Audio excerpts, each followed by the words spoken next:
into account all the circumstances. Instead of uniformity, it encourages local differences. Instead of aspiring to avoid disagreement with clear rules set out in advance, it encourages argument over what's right. Instead of legal entitlements, it aspires to balance different interests. Instead of requiring objective proof, it allows people to make judgments based on their perceptions and values. Instead of judging people by legalistic compliance, it judges them by the results they achieve and their good faith. America's current governing philosophy, created after the 1960s, dictates governing choices out of a huge legal machine, programmed with about 150 million words for federal law.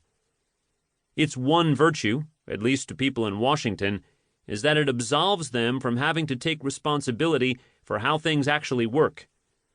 What keeps it in place, despite its failure, is distrust.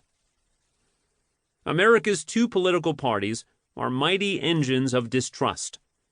They draw ideological lines in the sand and thrive on polarization. Their solutions are either negative, stop the regulator, or self-interested, give me my rights. What they share is a governing philosophy grounded in distrust of people taking responsibility. The worse things work, the more reluctant we are to let anyone make decisions. Just imagine the abuses if teachers, inspectors, managers, and citizens were able to work out disagreements and be accountable for how they did. The decline of responsibility in Washington over the past 50 years has been accompanied by a rise in apathy and selfishness in the broader culture. Working for the common good seems naive. Why bother to get involved? You can't make a difference anyway. A culture not tethered to responsible individuals is soon dominated by self-interested demands. The common good? Just kick that can down the road. There's a lot to talk about here, but the first hurdle is to convince you that proposing a practical governing philosophy is itself a practical exercise. Washington, we all know, is not exactly responsive to voter needs. It can barely pass a budget, much less overhaul its governing structure. Its defective approach to governing is compounded by a vacuum of leadership. It is unlikely to fix this problem. Change will only come from the outside. Historic shifts in our governing structure always require overwhelming public pressure, as, for example, in the Great Depression or the Civil Rights Movement in the 1960s. Public demand for a new governing philosophy can impact the culture long before the structures collapse of their own weight. Values have their own power. Having a principled basis for practical decisions may inspire people to make them. It will provide a vocabulary for dealing with daily idiocies in schools, hospitals, and government.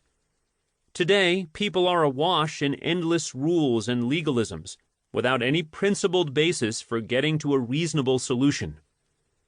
Find any good public program, or indeed any successful enterprise, and you will see people who make choices based on what they think is right and sensible, not rote compliance.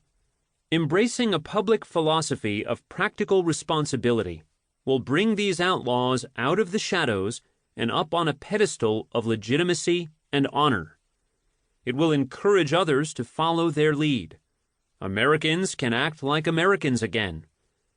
A new philosophy will also inspire a new generation of political leaders with a clear vision for change. Today, no leader has any credible way of explaining public failures, much less fixing them. Am I just tilting at windmills?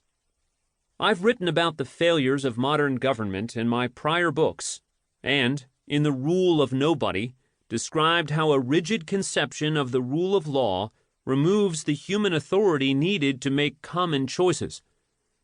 The unintended effect is gridlock throughout society. I wrote that a voter backlash against the overbearing and mindless bureaucracy was inevitable. Now that the backlash has started, America needs a new vision of how to